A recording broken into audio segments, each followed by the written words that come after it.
Shalom Bapak Ibu Saudara yang terkasih di dalam nama Tuhan. Mari kita kembali merenungkan firman Tuhan di hari ini. Satu pujian pengharapan untuk mengawali perenungan kita saat ini. Pelangi kasih-Nya.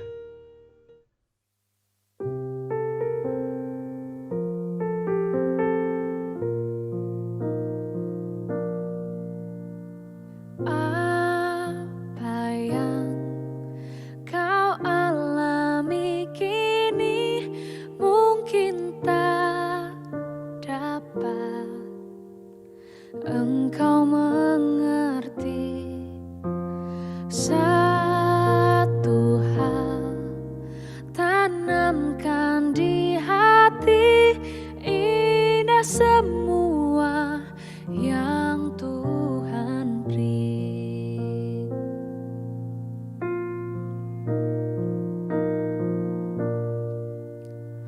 Tuhanmu tak akan memberi ular beracun pada yang minta roti. Cobaan yang engkau alami tak melebihi kekuatanmu.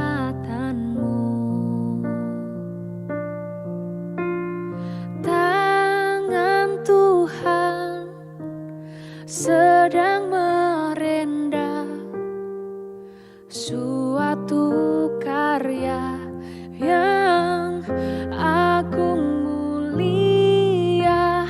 Saatnya kan tiba nanti, kau lihat pelangi kasih-Nya.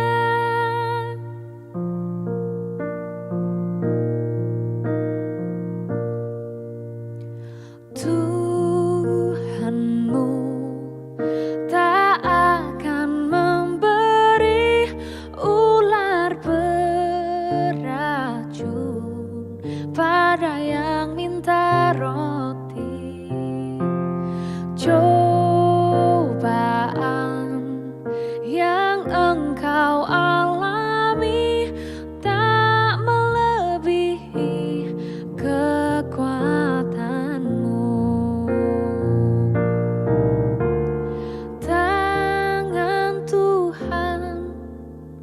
Sedang merendah suatu karya yang agung mulia. Saatnya kan tiba nanti, kau lihat pelangi kasih-Nya.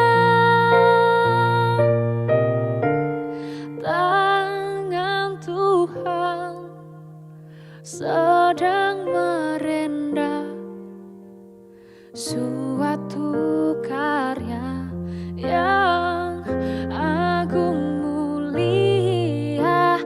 Saatnya kan tiba nanti, kau lihat pelangi kasih-Nya. Kau lihat pelangi kasih-Nya. Kau lihat pelangi kasih-Nya.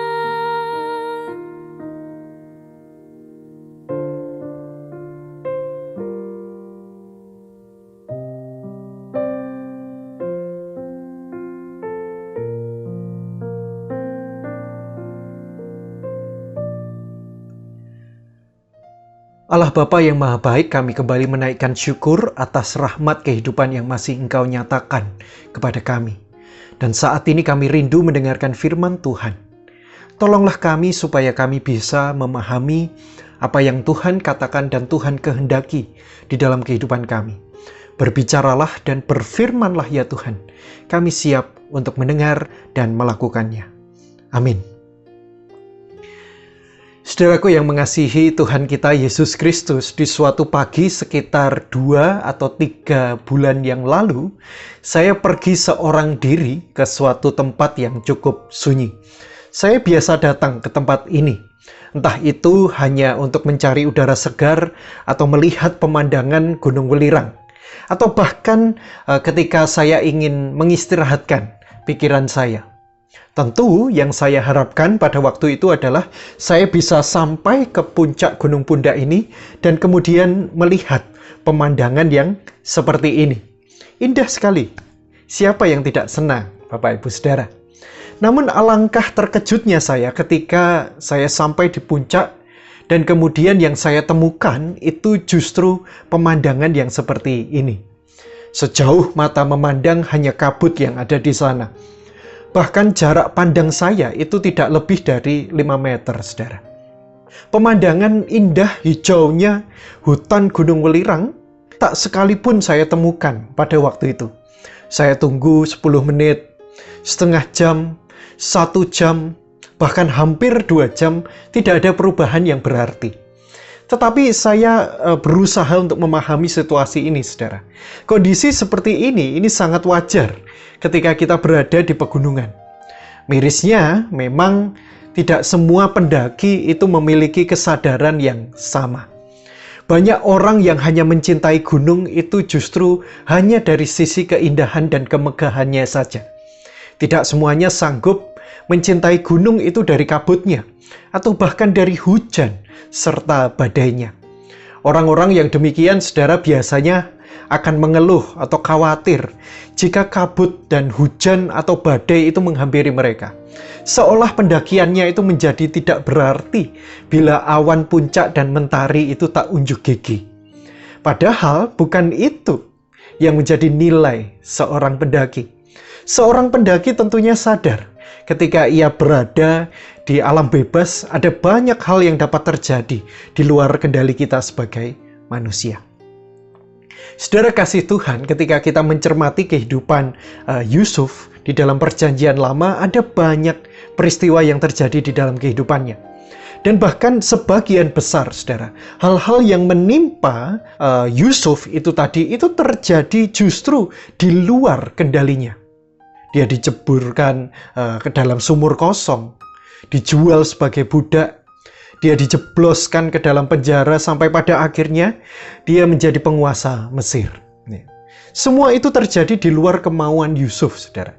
Apakah hal ini mempengaruhi Yusuf? Tentu. Dia mengalami banyak hal buruk sebelum akhirnya menjadi penguasa Mesir, saudara. Namun Bapak Ibu Saudara yang terkasih, sekalipun demikian, tak ada satupun peristiwa itu yang menentukan Yusuf sebagai manusia. Peristiwa itu berpengaruh, ya, tetapi tidak sekalipun menentukan jati dirinya. Satu-satunya hal yang menentukan bagaimana diri Yusuf itu adalah bagaimana reaksinya sebagai manusia atas apa yang telah ia lewati. Bila dia mau, saudara, dia barangkali bisa membalaskan kejahatan saudara-saudaranya dengan rasa yang begitu dendam, gitu ya. Tetapi menariknya, saudara, adalah di ayatnya yang ke-20, di sana dikatakan, saudara, bahwa dia memilih untuk memaknai kehidupan masa lalunya itu secara sehat dan positif. Atas setiap hal yang menimpanya, Yusuf justru memilih, saudara, untuk mengasihi saudara-saudaranya ini. Dan sikap yang dia ambil itulah, saudara, yang pada akhirnya menentukan siapa dia sebenarnya di hadapan Tuhan. Saudara kasih Tuhan, layaknya Yusuf, kita semua barangkali kerap merasakan ada banyak peristiwa yang tidak dapat kita kendalikan. Apalagi di masa-masa seperti sekarang ini, saudara, hal-hal yang bahkan tidak kita pikirkan sebelumnya tentu bisa saja terjadi dan hadir sewaktu-waktu. Akhir-akhir ini, saudara, setiap beberapa hari sekali saya mendengarkan berita duka dari orang-orang yang saya kenal. Ini semua terjadi di luar kemauan dan kemampuan kita sebagai manusia. Kita tidak selamanya dapat memilih dan mengontrol apa yang akan terjadi selanjutnya. Itu adalah keniscayaan kita. Namun saudara, di luar daripada itu semua, kita pun juga menyadari bahwa kualitas hidup itu ditentukan bukan dari apa yang kita terima, melainkan apa yang telah kita berikan atau kita lakukan. Bukan atas dasar apa yang telah terjadi, tetapi apa yang timbul dari reaksi kita atas setiap peristiwa yang telah terjadi. Kita selalu memiliki peluang untuk menentukan sikap, saudara-saudara. Marah atau belajar untuk lapang dada menerima. Mendendam atau tulus mengampuni. Menjauhkan diri atau merangkul.